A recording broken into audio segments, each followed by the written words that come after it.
Hello mga idol, ito na po ang result ng pinag-sprayan natin ng Atilia Pro mga idol. Tingnan niyo po mga idol, ang kamatis po natin, walang pumasok na blight, early blight man siya or mapa-late blight mga idol. Tingnan niyo po at saka ang dami po ng bunga. Shout out po mga idol sa mga merong kamatis. Paldo na sa 2,000 per crates po ang presyuhan ngayon. Naglalaro pa up to 2,500. So ito yung Atilia Pro po mga idol, na pinag-spray po natin dito sa kamatis po natin para wala pong blight, late blight, at saka early blight or any fungus na makakasira sa mga dahon ng kamatis. Tingnan niyo po mga idol, dito pa lang sa pinakadulo, ganyan po siya kaganda. Dito, tingnan niyo po. Layo lang, makaklaro ko. No. Good day mga idol! Yan, magpa-fogging po tayo sa kamatis ngayon and pang prevention po ito siya mga idol ha. Gamitin po natin itong fungicide Atilia Pro po mga idol. So 30 ml po ang 16 liters of sprayer.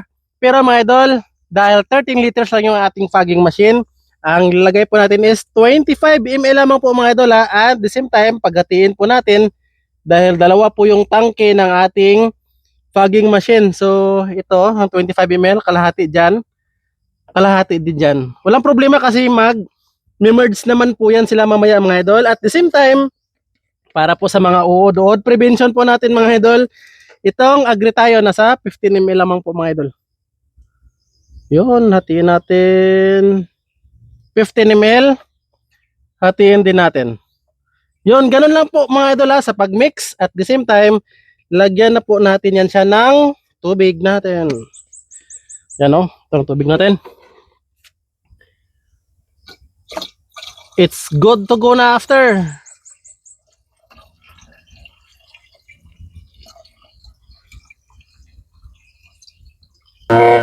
Yun, so wala po tayong diesel na gamitin ngayon mga idol. More on misting po ang ating ano ngayon, technique.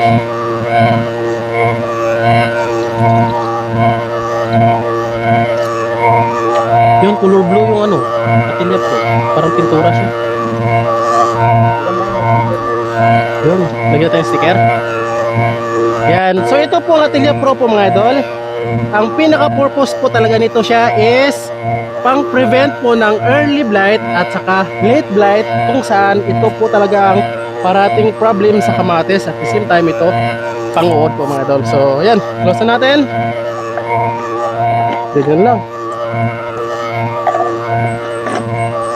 Yan. So, i-backpack po natin. Ganyan po yun. Tingnan nyo po mga idol ha, kasi may nagtawag po sa atin kung paano paandarin yung fogging machine at the same time paano siya patayin. So ituturo ko po sa inyo mga idol paano siya paandarin. Ganyan lamang po, i-pump lang po natin yung kanyang crudo, gasolina pala, sorry. Yan, dalawa po yung valve nya, ipapump lang po natin yan. At the same time, ready na po yan siya mga idol. So ganyanin lang natin para komportable po tayo. At the same time, mag-wear po tayo nitong N95 na face mask dahil yung ordinaryong face mask po mga idol is na ano po, natagos. Sobrang pino po kasi ang misting ng fogging machine. Yan, ganyan ha mga idol, sa pinakataas at pinakababa naman mga idol, ito na yung bunga at mag-harvest po tayo today. Tingnan nyo po sa likod, oh, ang dami dyan sa likod. Yan, tingnan nyo po. Hoy, grabe kaganda po mga idol. Ang daming bunga ng kamatis. Yan. At saka dito, ito yung may mga hinog mga idol. Tingnan nyo po. May mga hinog na po dito. Ang dami po.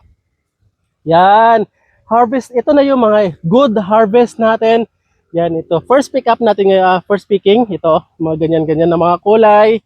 At ito, ang dami pang mga bunga. Yan. So, nilaglag po natin yung mga dahon na old. Pero tingnan nyo po mga idol. Dito, hindi pa tayo nakapag-umpisa ng laglag ng dahon. Ganyan po siya kaganda oh.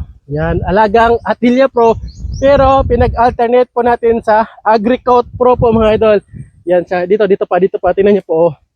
Yan, hindi pa natanggal. Pag natanggal natin yung mga dahon-dahon dyan, dyan nalalabas yung mga bunga. Kitang-kita kagaya ng ganitong bunga. Yan, shout out sa farmer expert natin, si Paring Jumar.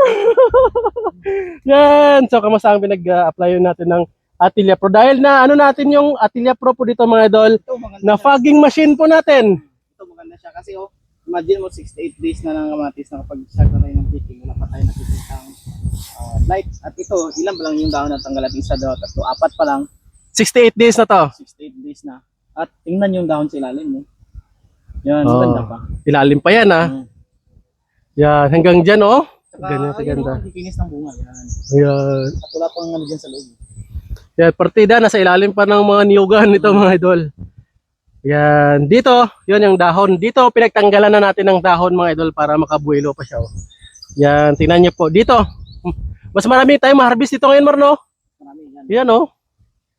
Yan, ay, ito talaga mga idol. Wala nang mas gaganda pa pag harvest tayo ng kamatis na alam mo nasa 2,000 ang per crates ang kamatis. Dito tayo Maro, tingnan nyo. Ay, ito, oh, grabe kaganda mga idol. Oy, yun oh, At alagang wala, Atilia Pro.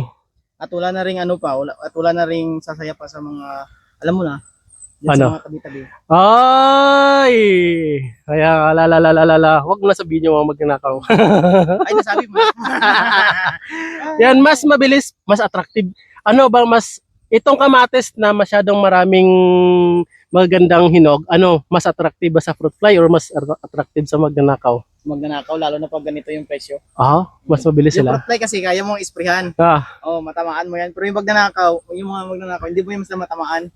Kasi ikaw lang yung Pabantayan. nila. ito na natumba na siya sa dami ng bunga niya mga idol. Oh. Kung tayo, fruit fly, binabantayan natin, tapos tamaan Ah. natin. Tayo naman, bantayan tayo ng magnanakaw, hindi tayo makatama. Ay! Pero ito dito, tingnan niyo po sa unang video natin na nag-apply tayo ng Vilfire. Yan na po mga idolo, kaya walang masyado ng damo dyan sa ilalim ng kamatis at nalumot-lumot pa siya mga idol. Panoorin niyo yung application natin ng Vilfire. Yan oh, dami ng bunga. Ito, oh, grabe. Tagalin kasi pag nakita na natin itong mahinog na, harvest agad. Harvest agad no, dami mga bunga mga idol. Ito, nasa mga third harvest natin, kuha na ito lahat. Oh, yan oh, grabe kadaming kamatis. Uy, hanggang dyan pa oh. Oh, mga kamatis na to. Yan, paldo na talaga mga idol. Yan. Dito tayo nag-fogging machine ng Atilia Pro. Yan, grabe kaganda oy. Oh, ito yung mga God harvest natin. First picking. Yan, ito. Masyang puno. Yan, ito na mga idol. Nandiyan na yung buyer ng kamatis.